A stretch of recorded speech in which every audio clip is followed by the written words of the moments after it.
What's up everybody, Peter McKinnon here. No, just joking, it's Lucas again. So yeah, today I'd like us to talk about compounding interest, okay? Which is, I think, a very close to the heart concept to every investors out there. So yeah, let's dive into it. A very good friend of mine once said, compounding interest is the eighth wonder of the world. He who understands it, earns it. He who doesn't, pays it. So that was a quote from Albert Einstein. So not really my friend, but pretty famous nonetheless.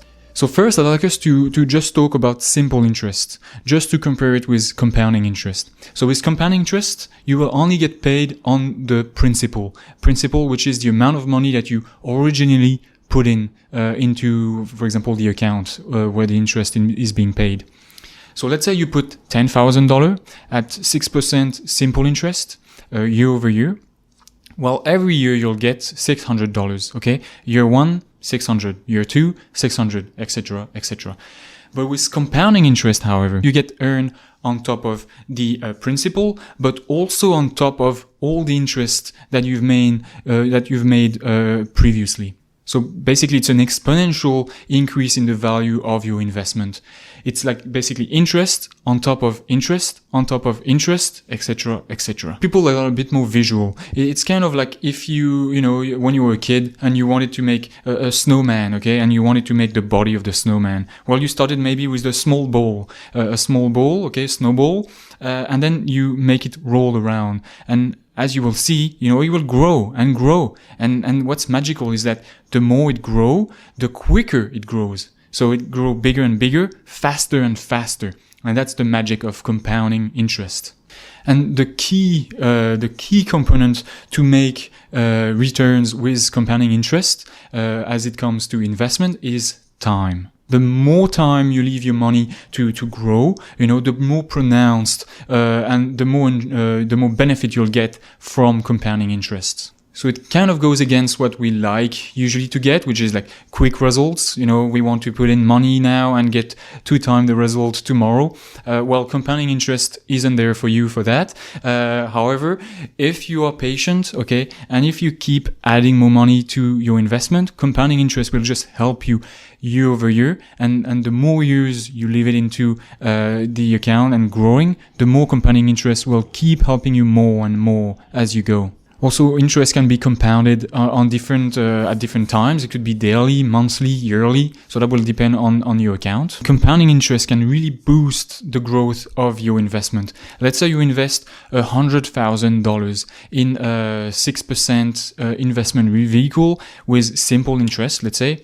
That would return so $60,000 after 10 years, because it would be $6,000 every year times 10, $60,000. Now, if instead it's a compounding interest, it would be $82,000, so $22,000 more with the compounding interest than the simple interest. And that's just after 10 years. Like if you compound it over, let's say 30 years, then that growth, it's not linear, it's exponential. And that's why it's beautiful. And that's why time is so important, because it's exponential. Okay. So you won't get the same return whether you leave it 5 years or 10 years. It won't be just 5 years times 2. It will be exponential.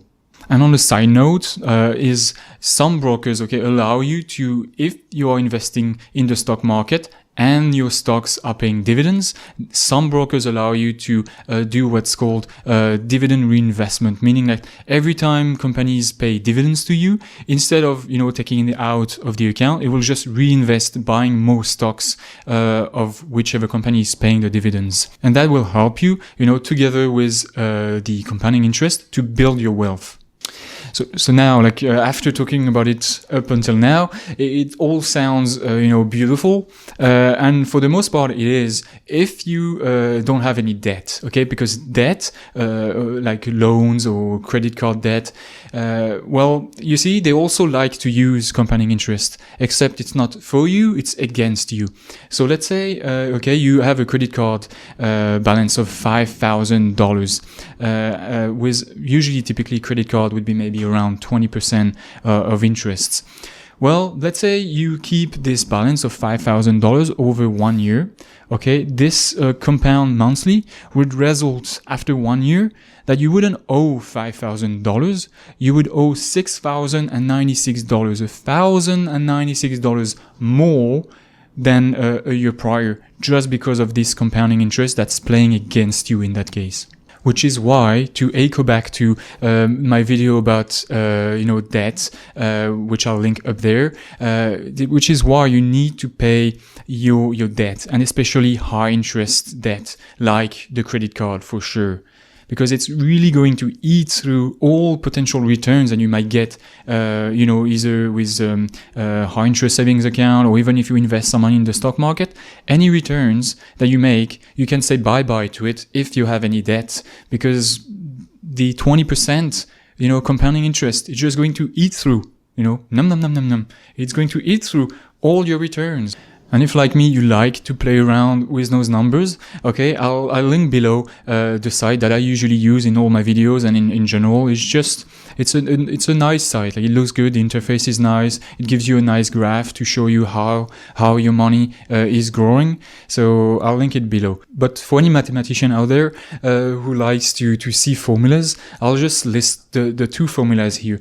So the formula to calculate future value. So FV would be PV, which would be a previous value. So the principal that you put in.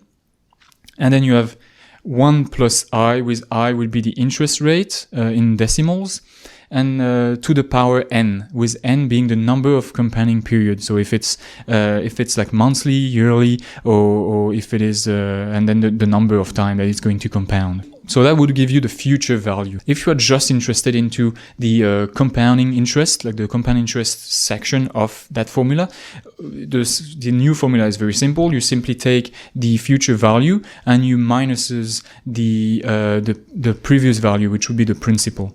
And it will give you this formula. And if you apply it, okay, with the different variables, with your numbers, then you'll get your results. So just as an example, if you take $100 at 10%, okay, after 10 years, that would be the new formula. And as you can see with the formula, $100, okay, at 10% over 10 years would have grown by $159.4.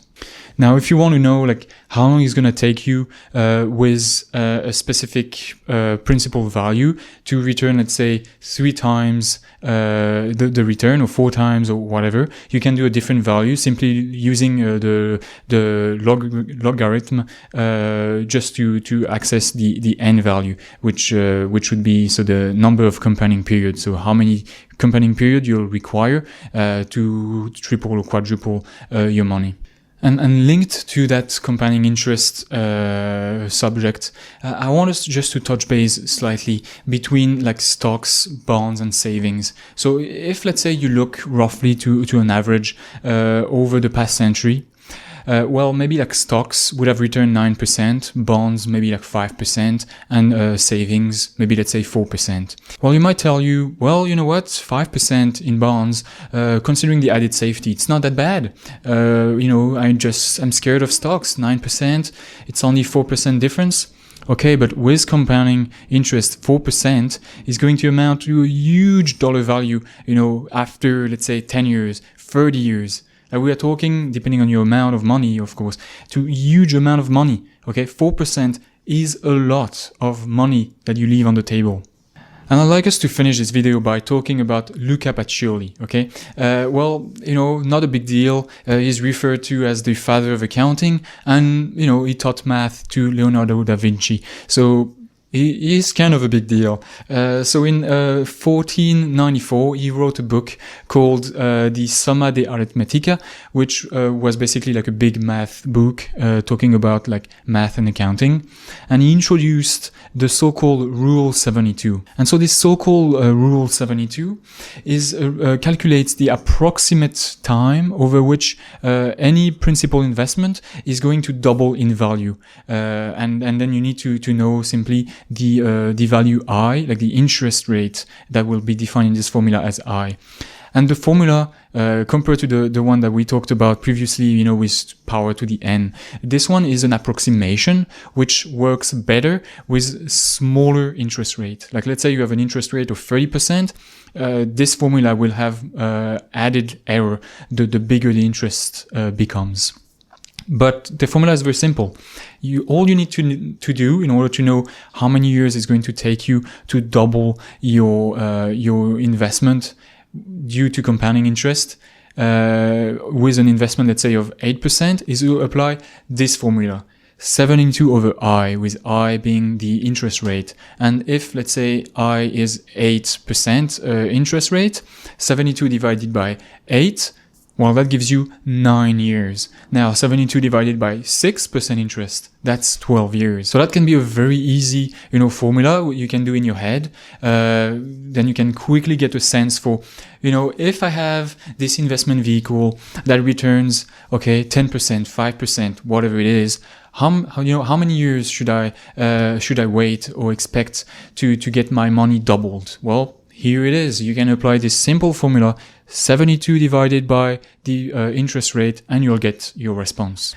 Alright, that's all I have for today about compounding interest. Just a beautiful concept, okay? That's going to help you over the years, you know, passively, you know. You just need to watch it and just observe it, playing its wonder, helping you build wealth over the years. I hope you liked this video. As usual, if you liked it, leave a like, subscribe, and put a comment down below, and I'll see you in the next one. Cheers.